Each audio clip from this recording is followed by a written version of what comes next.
Hey everyone, I'm David Hamilton. I'm the kindness czar for Psychologies magazine. Now, what that really means in a nutshell is every month I come on here and I do a wee Facebook Live talking about different aspects of kindness, how kindness affects your health, your life, and all these different kind of things. For those of you who are just new to hearing me talking about this kind of thing, I started out as a scientist in the pharmaceutical industry. I was building drugs, developing drugs for cardiovascular disease and for cancer, and with an interest in the placebo effect, pardon me, and ultimately the impact of mind and emotions on health. I eventually just left the job, you know, and I started out writing books and educating people on different aspects of mind, emotions and health.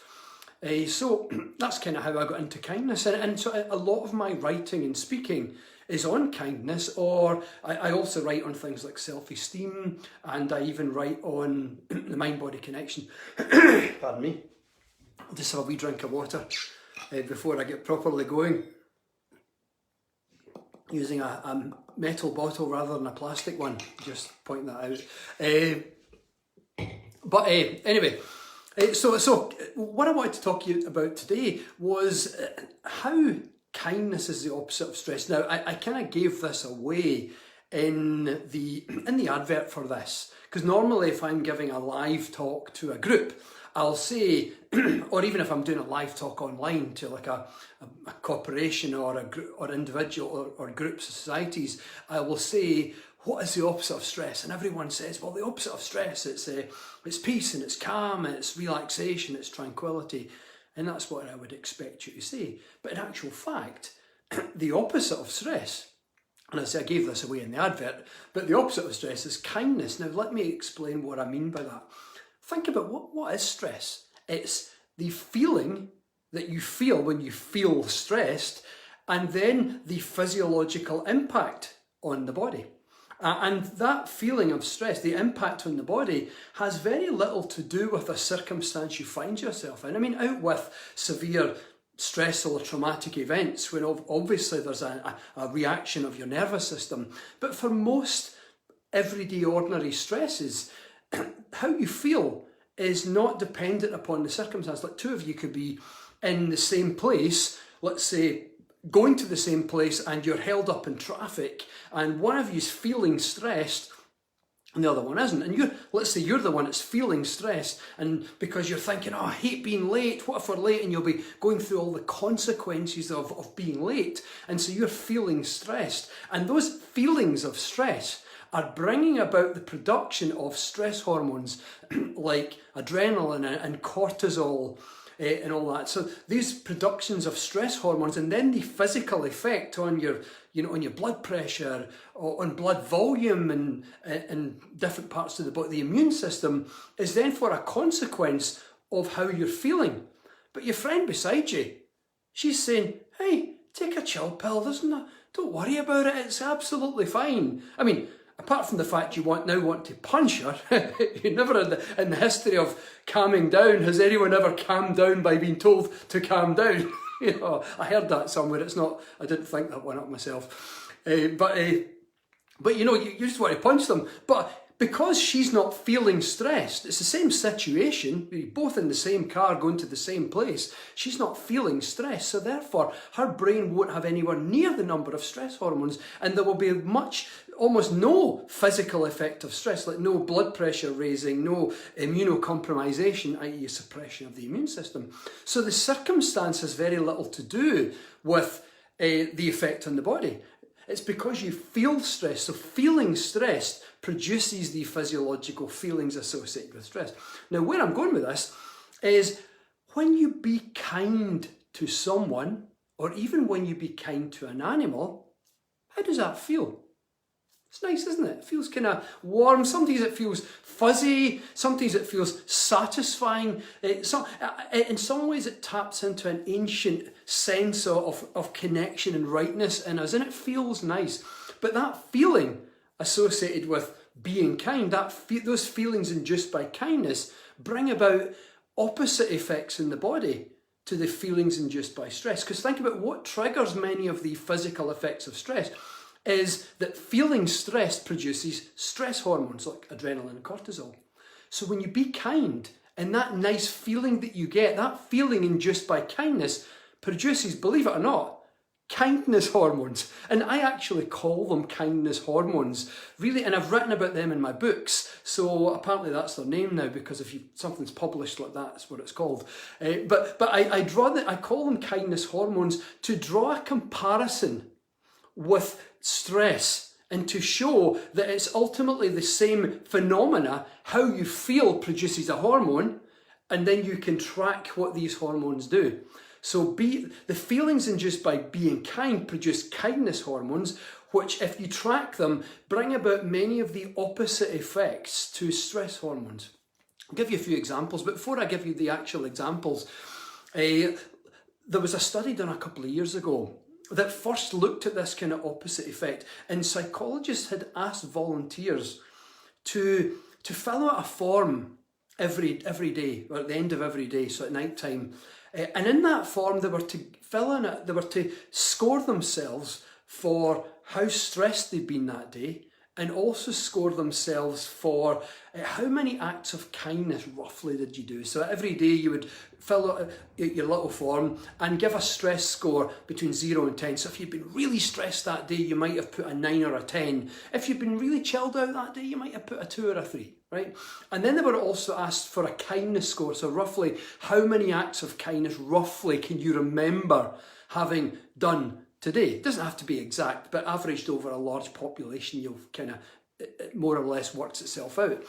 So what they found when they knocked through all the data, they bashed through all the data, what became really clear is on the days where the kindness score was high, i.e. the number of acts of kindness were higher, the stress number score was substantially lower. Let me say that again. On the days when the number of acts of kindness score was highest, those particular days were days where the stress score was lowest. And on days when the stress score was highest, the level of acts of kindness number was lowest. And it was like a seesaw. As kindness went up, stress went down. Now, it would be easy to then argue, well, of course, it just means that when you're being kind on days when you're not stressed, but that isn't what happened at all. And you might also say that it's not really kindness that's doing that, but in actual fact, if you look at what's happening, and it also doesn't mean that this is one of the arguments people had, does that mean then in life, if I'm just being kind, then stressful things don't happen? But that's not true at all, because we know life happens. What it actually means is, as we experience the everyday ordinary stresses of our lives, if we're practicing kindness, the feelings induced by kindness take the sting, or some of the sting, out of the stressful events. Kindness doesn't mean that stress doesn't happen, because we all know we've been living through a pandemic and many people are feeling stressed, but there's an extraordinary number of acts of kindness. And what kindness does is, because of the feelings induced by it, is it takes some of the sting out of these stressful events, so that the stressful events don't feel exactly the same. And so in a psychological sense, kindness is opposite of stress. What I'll come on to in a few moments is there's impact on the nervous system that's also equal and opposite in its strength. In fact, let me do the nervous system thing. First, when you feel stressed, there's an activation of the sympathetic portion of your nervous system. So your ANS, your autonomic nervous system, has a sympathetic and a parasympathetic component. The sympathetic component is the fight or flight. So if you have more activity in your sympathetic, it means you're on alert and you're feeling ready to go. You're ready to fight or flight. Leg it out of there kind of thing. Whereas your parasympathetic is your calmness, your rest and relaxation. So if you have more activity in your parasympathetic, then you tend to be more relaxed, more rested, and even more resilient in the face of stress. Now, research on studying people who do kindness-based meditation practices find that their parasympathetic component is far more active than their sympathetic component. Isn't that amazing? So in other words, here's a direct impact on your nervous system that's responding to the acts of kindness or the feelings induced by kindness. Because in a meditative practice, you're not really being kind, you're just thinking kind things about people. So it's measuring the effect of how kindness feels. And one of these powerful effects is a relaxation of the nervous system, activation of the parasympathetic. So instead of the sympathetic going up, it's the parasympathetic that goes up in its activity. So you have this opposite effect. They can't both be active at the same time. You can't have sympathetic and parasympathetic at the same time. It's one dominates or the other. So when you practice kindness, the parasympathetic, the relaxation phase, it begins to dominate. But on a really, really clever level, you know how it's well known that stress increases blood pressure. And in large part that's due to stress hormones and the physical effects of them. But when you be kind, and that produces kindness hormones. Kindness hormones, believe it or not, act directly on your blood vessels. Isn't that amazing? Kindness hormones act directly on your blood vessels. Now, the main kindness hormone in this context is oxytocin. It's a reproductive hormone that's been known for a long time. But it's also a cardiovascular hormone. And it has a fancy name, a fancy description. It's actually called a cardioprotective hormone. Now, what does the word protective mean? Well, it means it protects you. So cardioprotective means it's protective towards your cardiovascular system. Here's how it works, right? So let's say you be kind. And it's a nice act of kindness. You're really genuinely trying to help someone. And it feels nice and you feel warm and you feel connected. And that squirts into your brain and into your bloodstream kindness hormones. Now what they do is they swim through your blood vessels and they park on the lining of your arteries. And I really mean park. It's like, you know, if you go into a car park and you have different big parking bays for like buses and caravans if you're travelling, or small ones for normal cars, or little dinky ones for motorcycles. You have different shapes of parking bays that are receptive to vehicles of different shapes and sizes. Now inside on the outside of your cells, and we're talking here cells in your blood vessels, so in the cells that line your blood vessels, you have the same kind of thing. You have vehicles and parking bays. Obviously, scientists don't call them vehicles and parking bays. We like to be a bit more intelligent. We like to sound clever. So we have fancy names and we call them hormones and receptors. So if ever you hear the term hormone and receptor, you don't really know what that means. It means vehicle and parking bay. And a hormone parks in its receptor in just the same way that a vehicle parks in a parking bay. So the little kindness hormones, so you be kind and it feels nice and you produce your kindness hormones and they're driving out, they're not swimming, they're driving through your blood vessels and they pull over, they park in their parking bays, so the hormones park in the receptors. And what that does is it leads to a clever little reaction where the tension on the walls of the arteries releases. Now, I'm aware that there's always people very interested in the technicalities of things. So for those that are interested in that, what actually happens is that parking produces nitric oxide and ANP, or atrial natriuretic peptide, for those medically inclined interested in that. But to skip over the complexities of it, basically what happens is there's a release in the tension in the walls of the arteries, the blood vessels, and therefore the heart, they just go like that. As the tension releases and it softens, the blood vessel widens. And as the blood vessel widens, the heart doesn't have to push quite as hard to get all the blood through. So it eases off some of its pressure. And what you get is a reduction in blood pressure. So where feeling stressed increases blood pressure because of the stress hormones, being kind when it produces kindness hormones reduce blood pressure. So here you have this seesaw effect again, this opposite effect, that kindness is opposite of stress. Stress can increase blood pressure, being kind can reduce blood pressure, not just through the relaxation of the nervous system, but through the production of actual kindness hormones. Here's another good example. It's also well known that stress can locally and long term cause a suppression in the immune system. Well, guess what kindness does? I think you know, the exact opposite. So one of the things that kindness does is it produces an elevation in the immune system. In fact, it's affectionately known, the phenomena is affectionately known as, for historical reasons, the Mother Teresa effect. And it was from scientists who were they got volunteers to watch videos of Mother Teresa carrying out acts of kindness and compassion. And the reason for that is they just chose a video that would help someone feel moved by demonstrations of compassion and kindness. That was the purpose. It was to induce the video. It didn't matter which video you use, it wouldn't matter at all. It's as long as it induced feelings associated with compassion and kindness. Another version of this had people watch a clip from Oprah, from the Oprah Winfrey Show.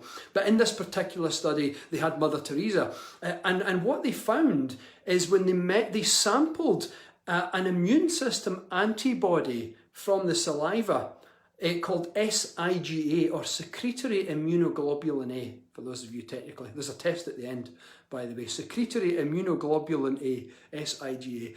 And what they found is SIGA, this antibody of the immune system that lines the mucous membranes, increased by about 50% through just watching a video of Mother Teresa. As I say, it wouldn't matter whether it was Mother Teresa or your neighbour or your best friend who was out there helping animals. It wouldn't matter what the video was. The video is irrelevant. It's watching something or participating in something that's a demonstration of compassion or kindness induces the feelings.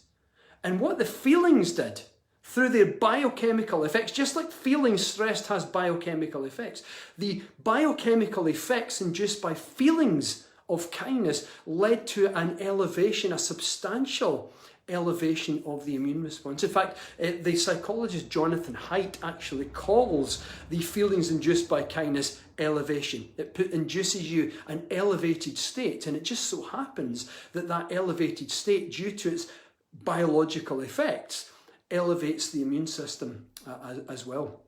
So I wanted to share you one extra little example of the opposite effect of stress. One of the things that stress does is it ages us, doesn't it? It's well known. Stress speeds up aging. Now, one of the things, well, in fact, two things that happen, there's a number of factors that are linked with aging, but two of them are free radicals. The scientific technical name for free radicals is oxidative stress. Oxidative stress is what it's called when free radicals run wild in a cell or in an environment. So, free radicals, you take antioxidants to combat free radicals, like an antioxidant is like a sponge that soaks up free radicals. And that's why it's called, an antioxidant is anti-oxidation. So that's tying into the real chemical name for it is oxidative stress or oxidation. All these terms, oxidative stress, oxidation, free radicals, it's a description of the same thing. So when you have an antioxidant in, like a face cream, for example, what it's doing is it's soaking up the oxidation that's occurring in the skin cells. So it's slowing down the rate of aging of the skin cells.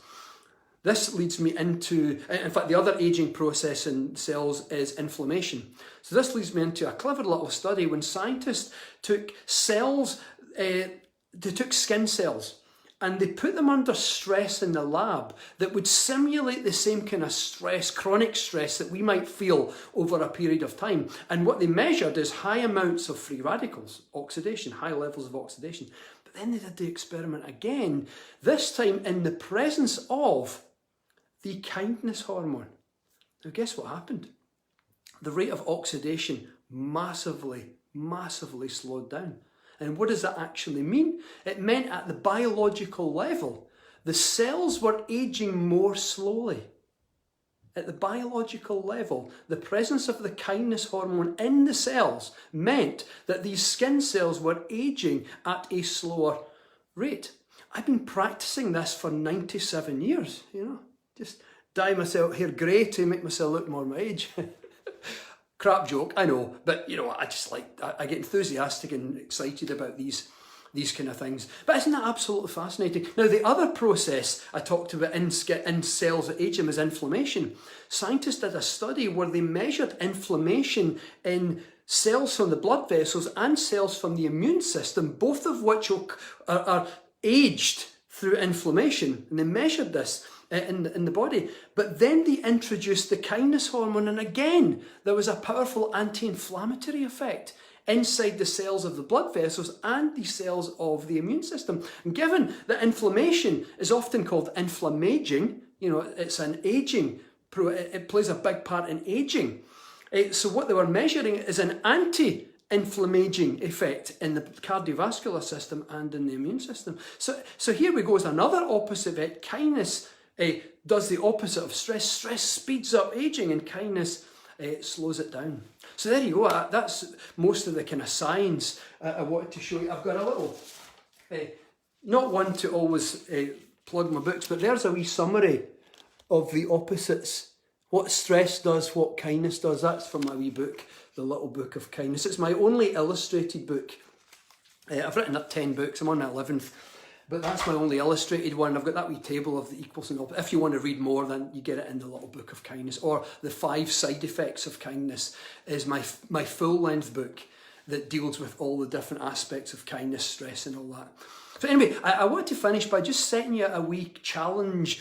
Not so much a challenge. Let's say invite you to gift people some kindness in ways that might make a wee difference in people's lives. Now, oftentimes I've suggested to people you try a 7-day kindness challenge, and people love that. I mean, actually, hundreds of thousands of people around the world, I believe, have now participated in the 7-day kindness challenge. But let's for the next month, let's not refer to it as a kindness challenge. Oh, by the way, someone just mentioned it's backwards. It's inverted, isn't it? What if I was to... I would need check this out.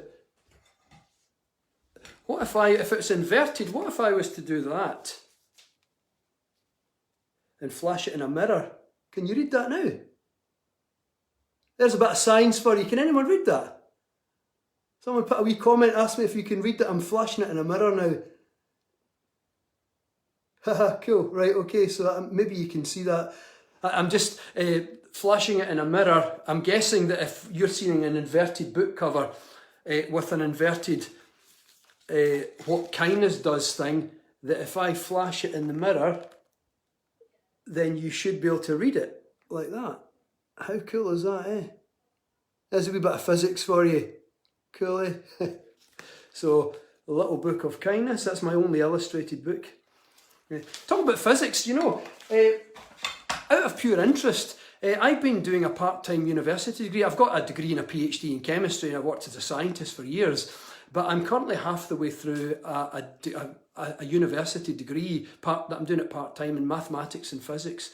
So next Tuesday I get my results from a physics exam which was all about Einstein's theory of relativity, quantum mechanics, gravitation, electromagnetism. It's heavily mathematical, but anyway, I love science, you know what I'm like.